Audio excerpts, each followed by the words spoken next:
জি বলছেন সাল্লাল্লাহু আলাইহি ওয়াসাল্লাম একটা মৃত গাধাকে দেখে বলছেন, সাহাবীরা তোমরা কি কেউ এই গাধাটাকে 1 দিরহামের বিনিময়ে কিনবে?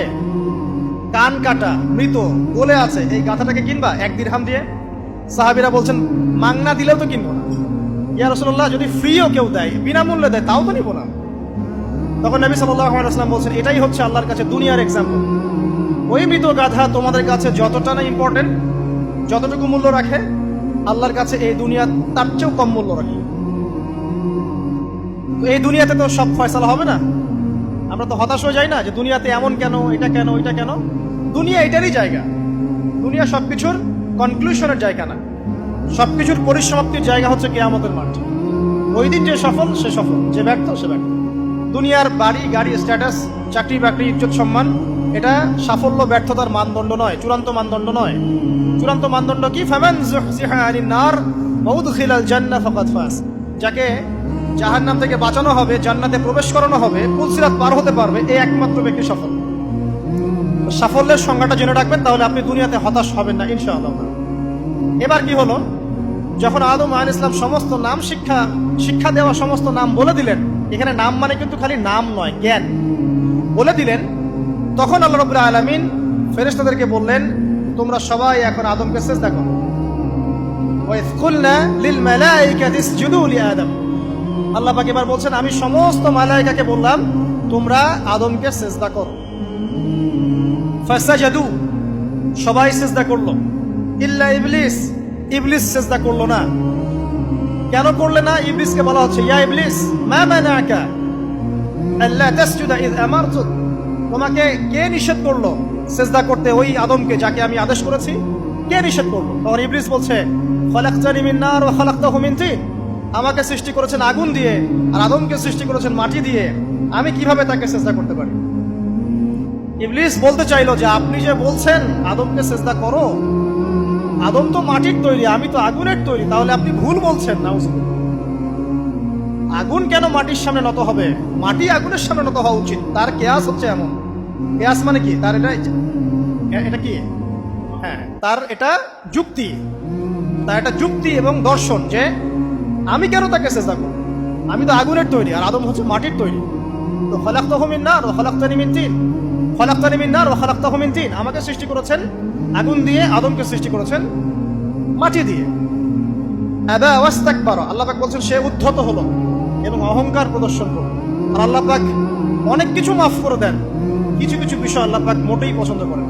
তার মধ্যে একটা হচ্ছে অহংকার, তার মধ্যে একটা হচ্ছে শিরক, তার মধ্যে একটা হচ্ছে অন্যের হক নষ্ট করা, তার মধ্যে একটা হচ্ছে আদম সন্তানকে হত্যা করা, তার মধ্যে একটা হচ্ছে বৃদ্ধ বয়সে ব্যভিচার করা, তার মধ্যে একটা হচ্ছে মুরতাদ হয়ে যাওয়া। ওই যে খ্রিস্টান হয়ে যাচ্ছেন না, খালি মরেন তারপর বুঝবেন, খালি মালাকুল মউত আসুন তারপর বুঝবেন।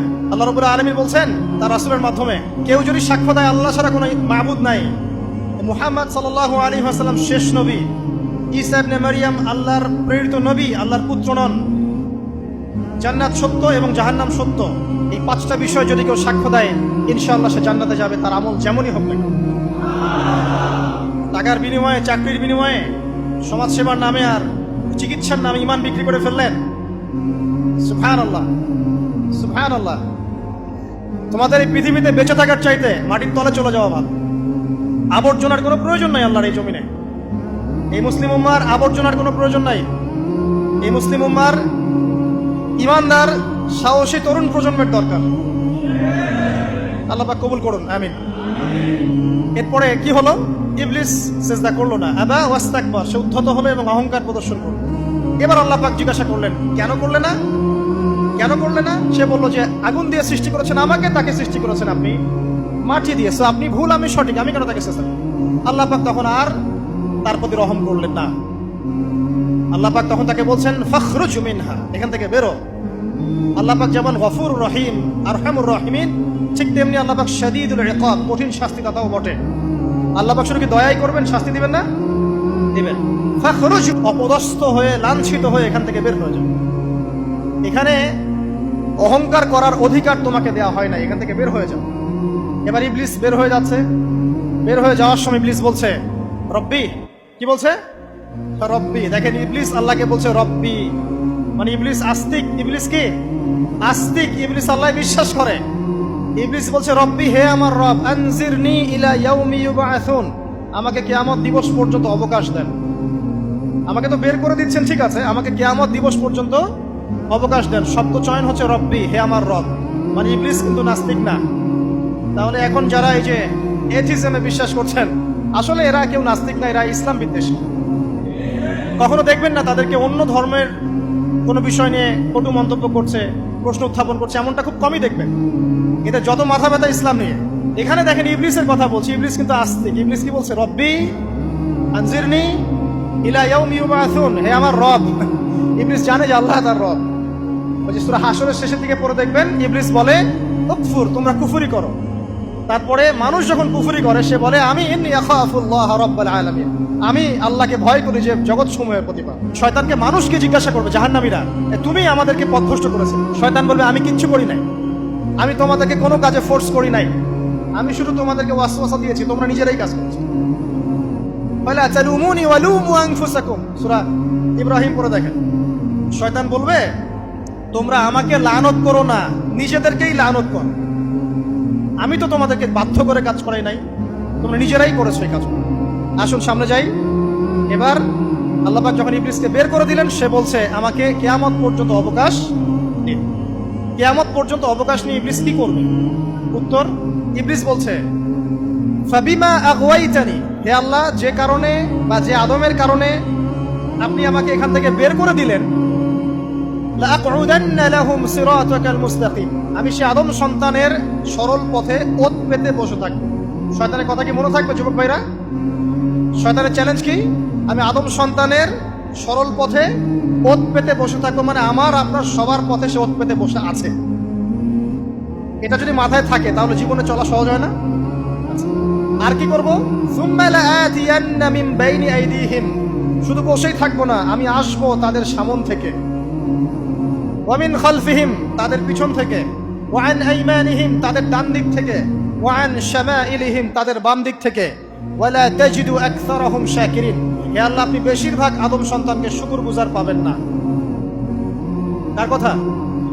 শয়তানের এই কথাটা কি সত্য না মিথ্যা? এখন বেশিরভাগ লোক নামাজ পড়ে না পড়ে না? পড়ে। বেশিরভাগ মুসলিমের দাড়ি আছে না নাই? বেশিরভাগ মুসলিম সুদ খায় না খায় না? এখন বেশিরভাগ তরুণ প্রজন্ম জেনায় আছে না নাই? পর্নোগ্রাফি সবাই দেখে না দেখে না? অন্যের সম্পদ আত্মসাৎ মানুষ করছে না? দুর্নীতি করছে না? ঘুষ খাচ্ছে না? ইসলামের বিধান 100% পালন করে কত পার্সেন্ট মানুষ? খুব কম। আচ্ছা বাদ দেন এত বড় বড় কথা, শুধু কুরআনুল কারীম তেলাওয়াত করতে পারে কতজন মানুষ? বলি না আমরা 90% মুসলিমের বাংলাদেশ, তো 90% মুসলিমের বাংলাদেশে কত ভাগ মুসলিম কোরআন তেলাওয়াত করতে পারে? একটা শুমারি করে দেখেন, কোরআন শুমারি। এটা কোরআন শুমারি করে দেখেন যে কত পার্সেন্ট মুসলিম শুদ্ধ করে কোরআন পড়তে পারে। যারা পড়তে জানে তাদেরও পড়া যে কত ভুল আছে, আলেম ওলামার কাছে গেলে বুঝতে পারবেন। আর এই ভুলের কারণে যে অর্থ কত পরিবর্তন হচ্ছে আপনি তো জানেনই না। তো এই যে শয়তান বলেছে ওয়ালা তাজিদু আকসারাহুম শাকিরিন, আপনি বেশিরভাগই শুকরগুজার পাবেন। তো কথা সত্য না মিথ্যা? দেখেন, ও কিন্তু তার মিশনের মধ্যে ঠিকই আছে।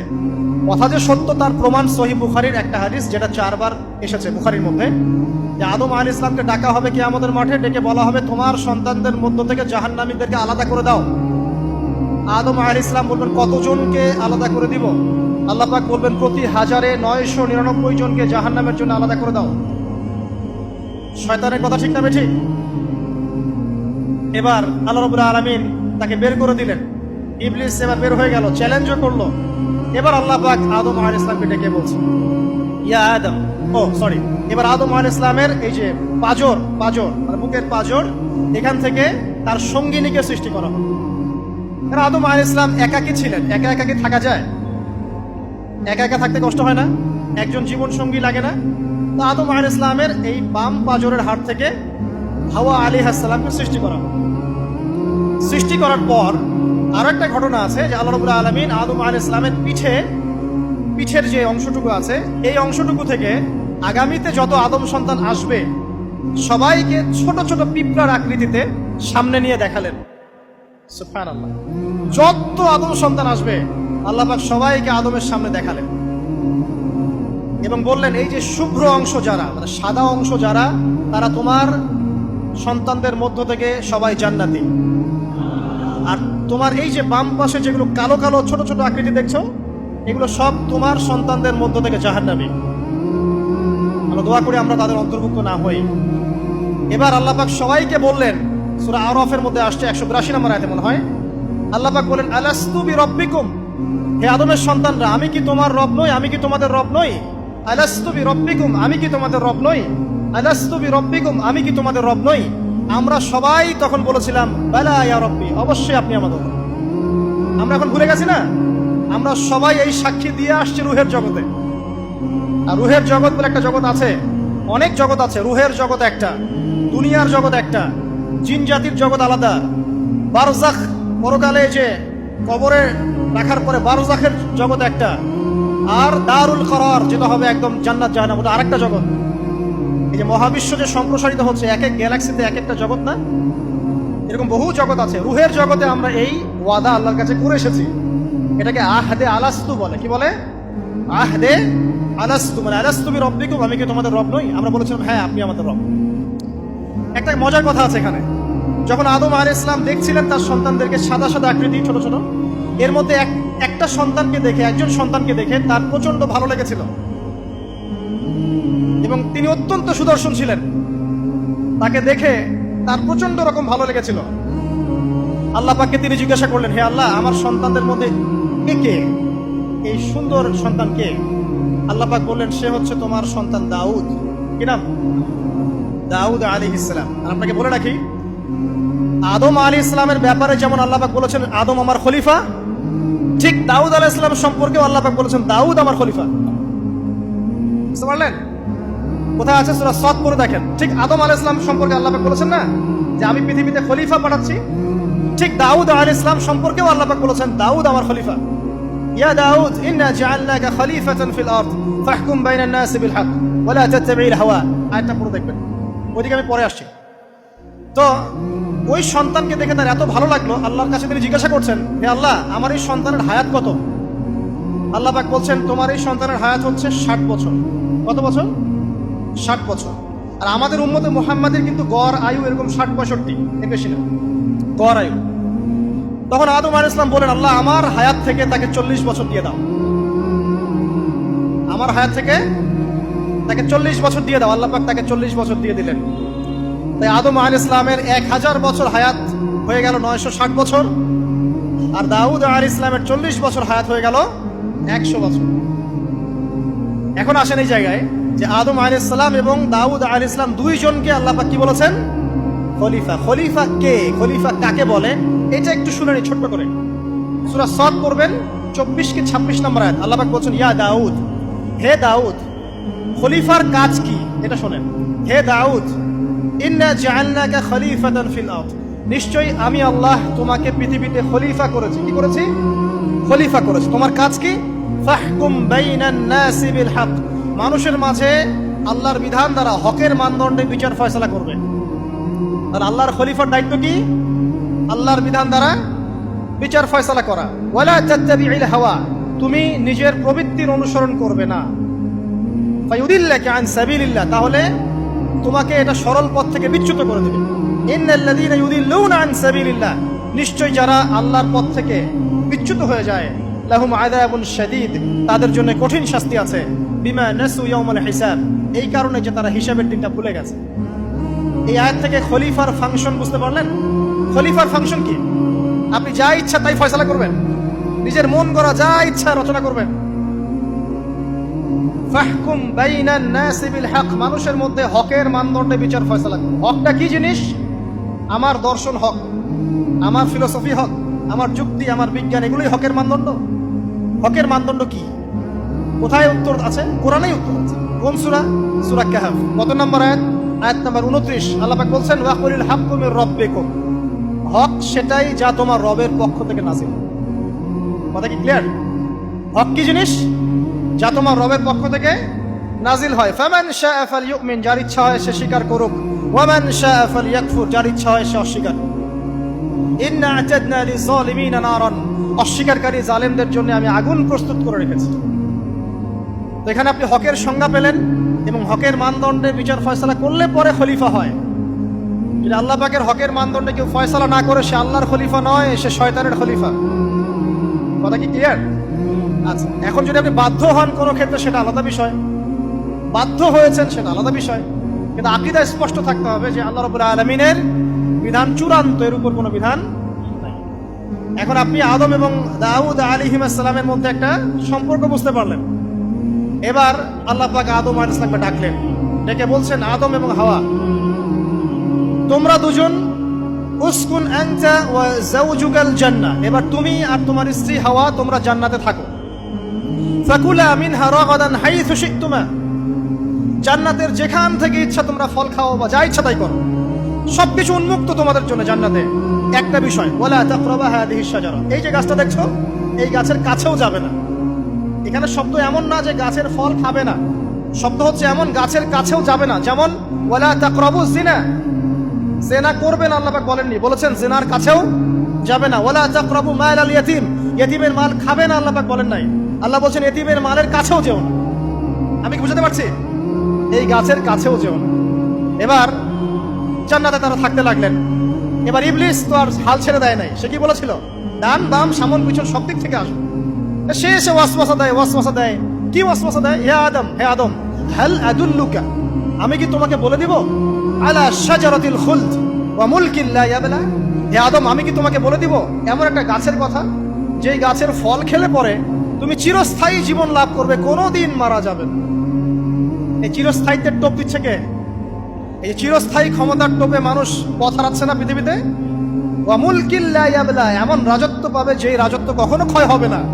চিরস্থায়িত্বের টোপ, রাজত্বের টোপ, এই দুটোই হচ্ছে পৃথিবীতে মানুষকে পথভ্রষ্ট করার শয়তানের অস্ত্র।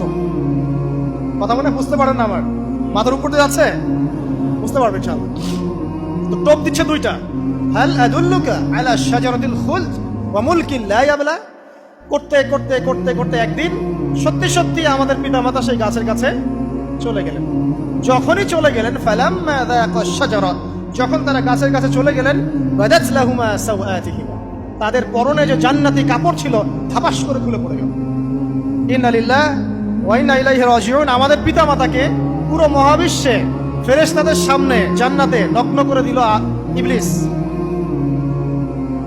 আমি মনে বুঝাতে ব্যর্থ হচ্ছি। আমাদের পিতামাতাকে জান্নাতে ফেরেশতাদের সামনে, সবার সামনে নগ্ন করে কাপড় খুলে ফেললো কে? ইবলিস। তো এখন যে কাপড় খোলার সংস্কৃতি চলছে, কারা এরা? ওরা জিন শয়তান, এগুলো মানুষ শয়তান। শয়তান দুই প্রকার, মিনাল জিন্নাতি ওয়ান নাস, জিন শয়তান আর মানুষ শয়তান। ওই জিন শয়তান এদেরকে ওয়াসওয়াসা দিয়ে দিয়ে নগ্ন করেছে। এরা এখন নগ্নতার আন্দোলন শুরু করেছে এবং আমি জানি কয়দিন পরে এটা বিকিনি পরেও ঘুরবে। অবাক হচ্ছেন? কিয়ামতের আলামতের মধ্যে অন্যতম হচ্ছে মানুষ রাস্তার ধারে ধারে জেনা করবে, রাস্তার মোড়ে মোড়ে জেনা হবে। তখন তার সবচেয়ে ভালো মানুষ হবে সেই ব্যক্তি যে গিয়ে বলবে, বাবা তোমরা জেনা করছো, এই দেয়ালের পিছনে গিয়ে করতে পারলা না, সে হবে সবচেয়ে ভালো মানুষ। এই যে কাপড় খোলার সংস্কৃতি শুরু হয়েছে, এটা কার সংস্কৃতি? বাদাত লাহুমা সাওআতিহিমা। আল্লাহ পাক আরো বলছেন, ইয়া বানি আদম, হে আদম সন্তান, লা ইয়াফতিনান্নাকুমুশ শাইতান, শয়তান যেন তোমাদেরকে ফিতনায় ফেলতে না পারে। কামা আখরাজা আবাওয়াইকুম মিনাল জান্নাহ, ঠিক যেভাবে শয়তান তোমাদের পিতামাতাকে জান্নাত থেকে বের করে দিয়েছিল। আর কি করেছিল? কামা আখরাজা আবাওয়াইকুম মিনাল জান্নাহ ইয়ানজিউ আনহুমা লিবাসাহুমা, শয়তান তোমাদের পিতামাতার লেবাস পোশাক খুলে ফেলেছিল। ঠিক এভাবেই যেন পৃথিবীতে শয়তান তোমাদেরকে ফিতনায় ফেলতে না পারে, আল্লাহ পাক সতর্ক করছেন। এখন কি বুঝতে পারছেন? এই নগ্নতার যে 6 লাভ, নগ্নতা, অশ্লীলতা, পর্নোগ্রাফি, বেহাপনা, ফ্রি মিক্সিং, নারীদেরকে নগ্ন করে রাস্তায় বের করে নিয়ে আসা, এগুলো কার এজেন্ডা? শয়তানের এজেন্ডা। এর উপর কোনো কথা নাই, কারণ কোরআনের উপর কোনো সত্য নাই। এগুলোর উপরে কোনো কথা হবে না, বিকজ কোরআনের উপর কোনো সত্য নাই। আছে? নাই। কোরআনে আল্লাহ পাক বলেছেন যে শয়তান ফিতনায় ফেলেছিল, ইয়ানজিউ আনহুমা লিবাসাহুমা, শয়তান তোমাদের পিতামাতার লেবাস খুলে ফেলে দিয়েছিল। ওয়াতাফিকা ইয়াখদিফানি আলাইহিমা মিন ওয়ারাকিল জান্নাহ, তখন আমাদের পিতামাতা জান্নাতের গাছের যে এই যে পাতাগুলো আছে এগুলো ছিঁড়ে ছিঁড়ে লজ্জাস্থান থাকতে লাগলেন। ইন্না লিল্লাহ। আমাদের পিতামাতার কি দুর্দশা হয়েছিল, আমাদের পিতামাতার কি দুর্দশা, কি লজ্জা হয়েছিল তখন। চিন্তা করে দেখেন, শয়তান কাপড় খুলে ফেলে দিয়েছে। আর আমাদের পিতামাতা, আমাদের মা, আমাদের বাবা জান্নাতের এই যে পাতাগুলো ছিঁড়ে ছিঁড়ে গায়ের লজ্জাস্থান ঢাকা শুরু করেছেন। কি পরিমাণ লজ্জা চিন্তা করেন। আপনাকে যদি এখানে কেউ নগ্ন করে ফেলে, আপনি যদি না চান বিষয়টা, সবাই জোর করে আপনার কাপড় খুলে ফেলে, আপনার কেমন লাগবে? কেমন লাগবে? এই ঘটনা ঘটেছে মহাবিশ্বে, শয়তান ঘটিয়েছে। এরপর আল্লাহ পাক ডাকলেন, ডেকে বলছেন, ইয়া আদম, হে আদম, আলাম আনহাকুমা আন তিলকুমা শাজারা, হে আদম, আমি কি তোমাদেরকে দুজনকে নিষেধ করি নাই যে গাছের কাছে যাবে না? আমি কি তোমাদের দুজনকে নিষেধ করি নাই যে তোমরা গাছের কাছে যাবে না? তখন আদম আলাইহিস সালাম বুঝতে পারলেন যে তারা একটা বড় ভুল করে ফেলেছে। তারপর আল্লাহ রাব্বুল আলামিন দয়া পরবশ হয়ে আদম এবং হাওয়া আলাইহিস সালামকে কালিমা শিক্ষা দিলেন, তওবার কালিমা, যেই কালিমা দিয়ে তারা তওবা করতে পারেন। সেই কালিমা হচ্ছে রব্বানা যালামনা আনফুসানা ওয়া ইল্লাম তাগফির লানা ওয়া তারহামনা লানাকুনান্না মিনাল খাসিরিন। এই দোয়া শিখে নিয়ে আদম এবং হাওয়া আলাইহিস সালাম তওবা করলেন। আল্লাহ পাক তাদের তওবা কবুল করে মাফ করে দিলেন। কিন্তু জান্নাতে আর থাকা হলো না। আল্লাহ পাক বলেন, কুল নাহবিতু মিনহা জামিআ, এবার তোমরা সবাই মিলে এখন পৃথিবীতে নেমে যাও। আল্লাহ মাফ করে দিলেন, কিন্তু তোমরা এখন পৃথিবীতে নেমে যাও, জান্নাতে আর থাকা হবে না। খেয়াল করে দেখেন, ইবলিসও আল্লাহর আদেশ মানে নাই। আল্লাহ বলেছেন সেজদা করো, ইবলিস কিন্তু করে নাই। আবার আমাদের পিতা আদম আলাইহিস সালামকে আল্লাহ পাক বলেছেন গাছের কাছে যেও না, তারা চলে গেছেন। দুটোই কি অবাধ্যতা নয়? তাহলে ইবলিসকে চিরস্থায়ী জাহান্নামী করা হলো, আদম সন্তানকে কেন করা হলো না? উত্তর, আদম সন্তান আদম আলাইহিস সালাম তওবা করে ফিরে এসেছে, ইবলিস আসে নাই। তাই আমাদের দ্বারা পদে পদে ভুল হবেই, তওবা করে ফিরে আসলেই গুনাহ মাফ ইনশাআল্লাহ। আর যদি ইবলিসের মতো গুনার উপর গুনাহ করতেই থাকেন আর বলেন যে আমি ঠিক কাজ করছি, তাহলে ইনশাআল্লাহ ওই যে জাহান্নাম অপেক্ষা করছে। ইবলিস থেকে আল্লাহ পাক বললেন যে তুমি এবং তোমার অনুসারী যারাই থাকবে সবাইকে দিয়ে লাআমলাআন্না জাহান্নামা মিনকুম আজমাইন, তোমাদের সবাইকে দিয়ে আমি জাহান্নাম পরিপূর্ণ করব। নাউযুবিল্লাহ। এবার সবাই পৃথিবীতে নেমে আসলো। পৃথিবীতে এসেই কি আল্লাহ পাক ছেড়ে দিলেন? না। আল্লাহ রাব্বুল আলামিন বলছেন, কুল নাহবিতু মিনহা জামিআ, তোমরা পৃথিবীতে নেমে যাও। ফাইম্মা ইয়াতিয়ান্নাকুম মিন্নি হুদান, দুনিয়াতে যাচ্ছ যাও, তবে মনে রেখো যে আমার পক্ষ থেকে তোমাদের কাছে হেদায়েতের বাণী আসবে। আমার পক্ষ থেকে তোমাদের কাছে হেদায়েতের বাণী আসবে। ফামান তাবিআ হুদায়া ফালা খাউফুন আলাইহিম ওয়ালা হুম ইয়াহজানুন, যারা আমার হেদায়েতের বাণীগুলো মেনে চলবে তাদের কোনো ভয় নাই, কোনো দুশ্চিন্তাও নাই। ওয়াল্লাযীনা কাফারু ওয়া কাযযাবু বিআয়াতিনা, কিন্তু যারা আমার আয়াতকে কুফরি করবে, মিথ্যা প্রতিপন্ন করবে, ফাউলাইকা আসহাবুন নার, তারা হবে জাহান্নামের অধিবাসী। হুম ফিহা খালিদুন, তারা সেখানে চিরস্থায়ী হবে। এই সহজ সরল জীবন দর্শন দিয়ে আল্লাহ পাক পৃথিবীতে পাঠিয়ে দিলেন। এবার শুরু হলো পৃথিবীতে পথ চলা। পৃথিবীতে পথ চলার ক্ষেত্রে অনেক কিছু সৃষ্টি করতে হলো, আবিষ্কার, কৃষিকাজ, এটা ওটা সবকিছু। আদম আলাইহিস সালামকে আল্লাহ পাক সেই জ্ঞান ওহীর মাধ্যমে শিক্ষা দিলেন। কৃষিকাজ আল্লাহ পাক শিক্ষা দিয়েছেন, চাকা সৃষ্টি করা আল্লাহ পাক শিক্ষা দিয়েছেন, বাহন সৃষ্টি করা আল্লাহ পাক শিক্ষা দিয়েছেন। যত রকম জ্ঞান আছে সমস্ত জ্ঞান এসেছে নবীদের পক্ষ থেকে। সবকিছু জ্ঞানের মূল ভিত্তি এসেছে নবীদের কাছ থেকে, আল্লাহর ওহীর কাছ থেকে। যত সভ্যতা দেখছেন বড় বড়, সমস্ত সভ্যতা শুরু হয়েছে নবী দ্বারা, এবং সভ্যতা শেষও হবে একজন নবী দ্বারা। তার নাম কি? ঈসা ইবনে মারইয়াম। আদম আলাইহিস সালাম আল্লাহর দেয়া শিক্ষায় শিক্ষিত হয়ে দুনিয়াতে চলতে লাগলেন এবং তওবা ইস্তেগফার করতে লাগলেন, কাঁদতে লাগলেন। দীর্ঘকাল তারা ক্রন্দন করেছেন। কি কারণে? ওই যে একটা ভুল তারা করে ফেলেছে। দুনিয়াতে এসে ক্রন্দন করতে করতে করতে করতে আল্লাহ রাব্বুল আলামিন এক পর্যায়ে তওবা কবুল করে ফেললেন। এবার সামনে যান। তাদের সন্তান হলো হাবিল এবং কাবিল। নাম শুনেছেন? শোনেন নাই? হাবিলের কুরবানি কবুল হয়, কাবিলের কুরবানি কবুল হচ্ছে না। বিকজ কাবিল এর কুরবানির মধ্যে ইখলাস নাই। ভাইয়ের কুরবানি কেন কবুল হচ্ছে, আমারটা কেন হচ্ছে না? হিংসার বশবর্তী হয়ে কাবিল হাবিলকে হত্যা করে ফেললো। নবী পরিবারের সদস্য হয়েও কাবিল এরকম অন্যায় করে ফেলল। আর কি হলো? রাসূল সাল্লাল্লাহু আলাইহি সাল্লাম বলেছেন, পৃথিবীতে যত মানুষ অন্যায়ভাবে নিহত হবে, পৃথিবীতে যত মানুষ অন্যায়ভাবে খুন হবে, সমস্ত খুনের পাপের একটা অংশ কাবিলের আমলনামায় যুক্ত হবে। কারণ সেই প্রথম খুন চালু করেছে। এই যে আজকে গুনাহে জারিয়া চালু করছেন না, সুদী এনজিও, সুদী সমিতি, সিনেমা হল, এইটা ওইটা, মদের বার, যত গুনাহে জারিয়া চালু করছেন, মৃত্যু হবে, কবরে যাবেন ঠিকই, কিন্তু গুনাহ কমবে না ইনশাআল্লাহ। মনে করেন একজন নগ্ন ছবিতে অভিনয় করেছে, ঠিক আছে? এখন নাই পৃথিবীতে, বা কেউ অশ্লীল গান বাজনা করে দুনিয়া থেকে বিদায় নিয়েছে, দুনিয়াতে তার গান এখনো বাজছে, সে কবরে শুয়ে শুয়েই সেই গুনাহগুলো পাচ্ছে। ঠিক আপনি যদি এখন ভালো কোনো কাজ করেন, দিনই কোনো ভালো কাজ করেন, মসজিদ হোক, মাদ্রাসা হোক, এতিমখানা হোক, বিধবাদের কোনো প্রকল্প হোক, বৃদ্ধাশ্রম হোক, মানবতার কোনো কল্যাণমূলক কাজ হোক, মৃত্যুর পরেও ইনশাল্লাহ আপনি নেকি পেতে থাকবেন। সদকায়ে জারিয়া আর গুনাহে জারিয়া ভালো করে বুঝবেন। একটা গুনাহ করে মাফ নেওয়া আলাদা বিষয়, আর গুনাহ চলতে থাকাটা আরেকটা বিষয়। আল্লাহ আমাদেরকে হেফাজত করুন, আমিন। নবী পরিবার এগিয়ে গেল এবং তাদের সময়ে তারা শুধু ক্রন্দন করেছেন, ইবাদত করেছেন, আল্লাহর কাছে ইস্তেগফার করেছেন এবং ওই যে জান্নাতে ফিরে যাওয়ার জন্য তারা আপ্রাণ চেষ্টা করেছেন। এক পর্যায়ে আদম আলাইহিস সালামের বয়স যখন 960 বছর হলো, আল্লাহ রাব্বুল আলামিন তাকে ওফাত দিলেন, তার ইন্তেকাল হয়ে গেল। ইন্না লিল্লাহি ওয়া ইন্না ইলাইহি রাজিউন। এরপরেও নবী পরিবার চলতে লাগলো। চলতে চলতে পরবর্তীতে আসলেন নূহ আলাইহিস সালাম, তারপরে ইব্রাহিম, আদ জাতি, তারপর সামুদ, তারপরে শুআয়ব, কওমে মাদিয়ান, মূসা, দাউদ, সুলাইমান, ইসহাক, ইয়াকুব। নবী পরিবার চলতেই লাগলো। এক পর্যায়ে ঈসা আলাইহিস সালামের পরে মুহাম্মদ সাল্লাল্লাহু আলাইহি ওয়াসাল্লামের মধ্য দিয়ে নবীদের সিলসিলা আল্লাহ পাক শেষ করে দিলেন। এভাবেই সভ্যতা এগিয়ে গেছে, এভাবেই আমাদের পিতামাতার হাত ধরে জ্ঞান পৃথিবীতে এসেছে। এবং ওই যে শয়তানের মিথ্যা প্রলোভন, প্রতারণা, এর ফলশ্রুতিতে ওই যে আমাদের পিতামাতার গা থেকে কাপড় খুলে পড়লো, আল্লাহ পাক রাগান্বিত হয়ে সবাইকে দুনিয়াতে নামিয়ে দিলেন, ইবলিসকে চিরস্থায়ী জাহান্নামী ঘোষণা করলেন। কিন্তু আমাদের পিতামাতার ক্রন্দন, তওবা, ইস্তেগফার, আমলের বদৌলতে, আল্লাহর রহমতে আল্লাহ পাক পিতামাতাকে মাফ করে দিলেন। এভাবেই মানব জাতি এগিয়ে যাচ্ছে। আজকে আমরা এই পর্যায় পর্যন্ত এসেছি। আদম আলাইহিস সালামের এই সংক্ষিপ্ত জীবনী থেকে আমরা কি শিখলাম?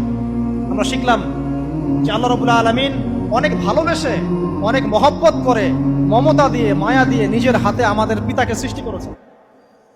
এক, দুই, আমাদের পিতাকে আল্লাহ রাব্বুল আলামিন তার পক্ষ থেকে জ্ঞান শিক্ষা দিয়েছেন। এই কারণে আদম সন্তানরা জন্ম থেকেই দেখবেন কিছু না কিছু জ্ঞানে জ্ঞানী হয়েই থাকে। জ্ঞান আপনার ডিএনএর মধ্যে থাকেই। আল্লাহ রাব্বুল আলামিন আদম আলাইহিস সালামের মধ্যে রূহ ফুঁকে দিয়েছেন। আল্লাহ রাব্বুল আলামিন আদম আলাইহিস সালামকে জান্নাতে রেখেছেন। আল্লাহ রাব্বুল আলামিন গাছের কাছে যাওয়ার পরেও তওবা ইস্তেগফারের মধ্য দিয়ে তাকে মাফও করে দিয়েছেন। আল্লাহ রাব্বুল আলামিন আদম এবং হাওয়া আলাইহিস সালামের মধ্য দিয়ে এই পৃথিবীতে মানব জাতির সিলসিলা অব্যাহত রেখেছেন এবং কিয়ামত পর্যন্ত যত আদম সন্তান আসবে তাদের জন্য আল্লাহ পাক তার পক্ষ থেকে হেদায়েত প্রেরণ করেছেন। এক যুগে তাওরাত এসেছে, কখনো জাবুর, কখনো ইনজিল, কখনো কোরআন। সর্বশেষ টেস্টামেন্ট হিসেবে কোরআন এসেছে। এখন যদি এই ওহীর বাণী, কোরআন এবং এর ব্যাখ্যা, হাদিস আমরা মেনে চলি, ইনশাআল্লাহ তাআলা আমরা আবার সেই জান্নাতে ফিরে যাব যেখান থেকে আমাদেরকে নামিয়ে দেওয়া হয়েছে। আর যদি আমরা কোরআন এবং হাদিস বা আল্লাহর ওহীর পরোয়া না করি, এর আলোকে জীবন না করি, তাহলে ওই ইবলিসের সাথেই আমাদেরকে জাহান্নামে থাকতে হবে। না, আউযুবিল্লাহ। আল্লাহ রাব্বুল আলামিন আমাদের সবাইকে কোরআন এবং সুন্নাহ, আল্লাহর ওহী মেনে চলার তৌফিক দান করুন এবং ইবলিসের খপ্পর থেকে আল্লাহ পাক আমাদেরকে বাঁচিয়ে রাখুন। ইবলিসের যত এজেন্ট আছে, ওদের যে দুরভিসন্ধি, ষড়যন্ত্র এবং শয়তানি ফাঁদ, এগুলো থেকে আল্লাহ পাক আমাদেরকে, আমাদের মা বোনদেরকে, আমাদের পরিবারের সদস্যদেরকে, আমাদের সমাজকে, রাষ্ট্রকে আল্লাহ পাক হেফাজত করুন, বাঁচিয়ে রাখুন। আমিন।